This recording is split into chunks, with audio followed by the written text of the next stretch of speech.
सहेंद्र सिंह जी। गुरुदेव, राधा वल्लभ श्री हरिवंश प्रणाम। गुरुदेव भगवान, मैं रामायण पढ़ता हूँ तो भगवान राम में मन जाता है, गीता जी पढ़ता हूँ तो भगवान श्री कृष्ण में प्रीति हो जाती है, शिव पुराण पढ़ता हूँ तो भोले बाबा में प्रीति हो जाती है। जब से आपका सत्संग 2 साल से सुन रहा हूँ तो राधा रानी में प्रीति बढ़ रही है। गुरुदेव आप बताएं कि मैं क्या करूँ अभी प्रीति किसी से नहीं हुई है, रुचि है। हम जिधर दृष्टि डालते हैं तो जैसे शिव में रुचि हो जाती है, राम में रुचि हो जाती है, वैसे भोगों में भी हो जाती है, वैसे संसार में भी हो जाती है। बात समझ रहे? अंदर से देख ला, वैसे राग द्वेष में भी हो जाती है।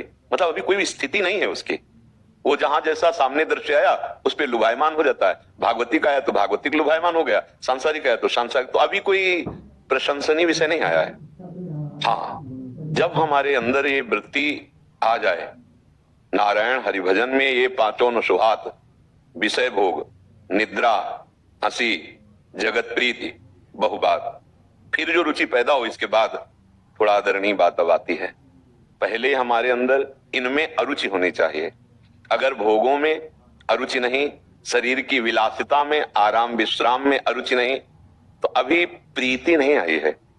जब प्रभु के चरणारविंद की लगन लगती है ना, तो नहीं खान पान ते भावे है, नहीं कोमल वसन सुहावे है, सब विषय लगे ते खारा है, हरियासिक का मगन्यारा है।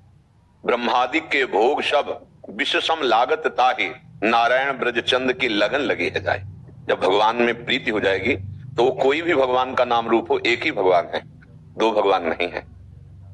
पर वो प्रीति का स्वरूप यही है कि देह की विलासिता, मन का मनोरंजन, ये हटना चाहिए।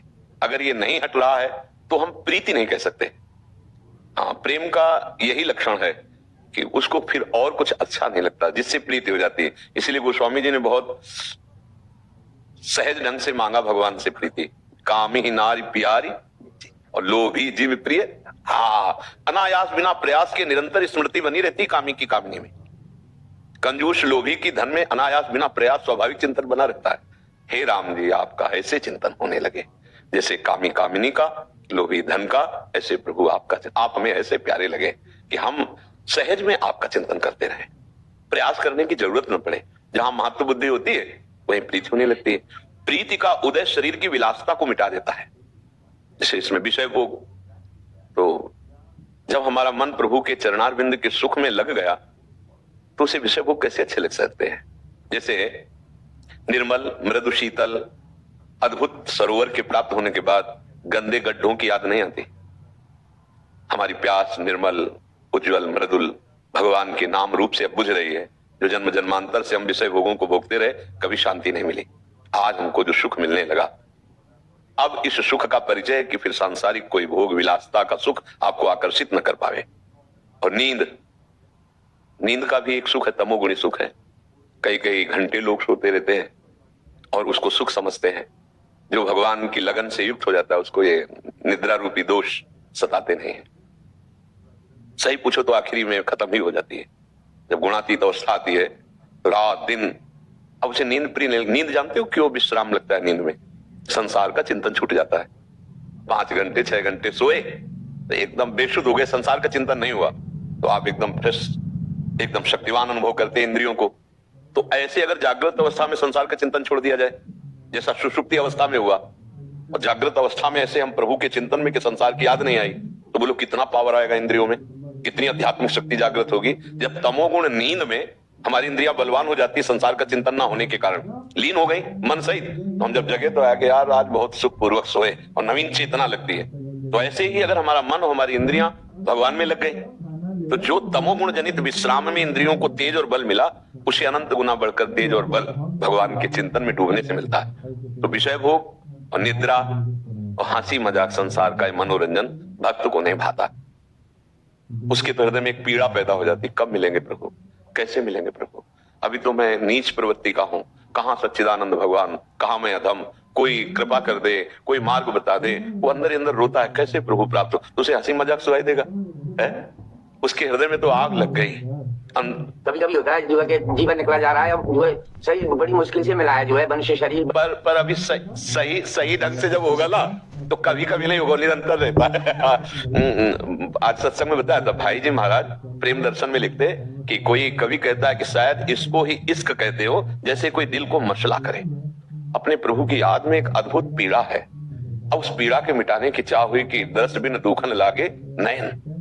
अब आप मिलो तो चैन, मिले नहीं तो त्रिभुवन में कोई हमें अब चैन नहीं मिलने वाला। तो उसे हंसी कैसे आ सकती है? विषय भोग, निद्रा और हंसी और जगत प्रीति, संसार के रिश्ते संबंध सब उसे अंदर से कड़वे लगने लगते हैं। बाहर से तो व्यवहार वैसे ही करता है, ममता रहित व्यवहार उसका होता है उस महात्मा का, जो भगवत अनुराग प्रीति का जिसके हृदय में प्रादुर्भाव हो गया। तो उसको कोई सांसारिक संबंध प्रिय नहीं लगता, पर वो प्रीता का व्यवहार करता है ममता रहित होकर के। तो जगत प्रीति उसके अंदर रह नहीं जाती। और बहुत बातें बनाना उसको अब अच्छा नहीं लगता, क्योंकि वो सोचता है कम से कम बोलूं और खूब नाम जप करूं, नाम में अधिक प्रीति होने के कारण। तो ये लक्षण जहां है, विषय भोग निद्रा हंसी जगत प्रीति बहुबात, जहां इनका त्याग हुआ तब भगवान में प्रीति हुई। और जहां प्रीति हुई तो भगवान विवश है, प्रेमाधीन भगवान को कहा गया ना, बस उसके हृदय में भगवान प्रकाशित हो जाते हैं, उसके नेत्रों में भगवान बस जाते हैं। इसलिए जिस भी भगवान में हमारी रुचि हो जाए। तो राधा में बहुत हो गई। हाँ, तो फिर बड़ी कृपा, श्री जी की बड़ी कृपा। हाँ, भगवान शंकर की आराधना का फल है हरि की भक्ति, और हरि की विशेष कृपा जब होती, लाल रंगीलो गाइए ताते प्रीति रंगीली पाइए। जब श्री कृष्ण अत्यंत प्रसन्न होते हैं तब राधा नाम में प्रीति, राधा किशोरी के चरणारविंद की शरणागति प्राप्त होती है।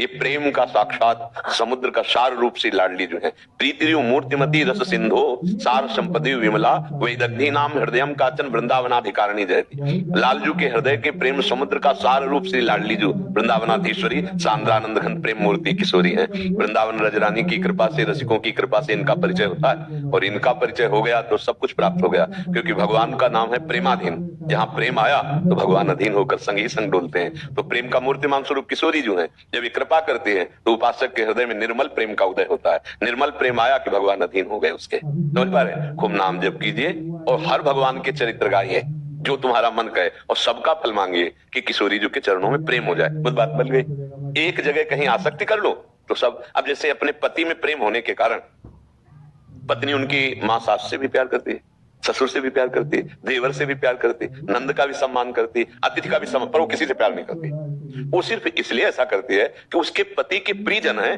और ये देखकर पति अत्यंत प्रसन्न होगा, बस। ऐसे ही हम चयन करें अपने हृदय में आराध्य देव का, और सबकी वंदना, सबको नमस्कार, सबकी जय जयकार, और उसका फल मांगे कि हमारे प्रभु जिनको हमने वरण किया है, जो नाम रूप हम चाहते हैं, वो प्रभु प्रसन्न हो जाए।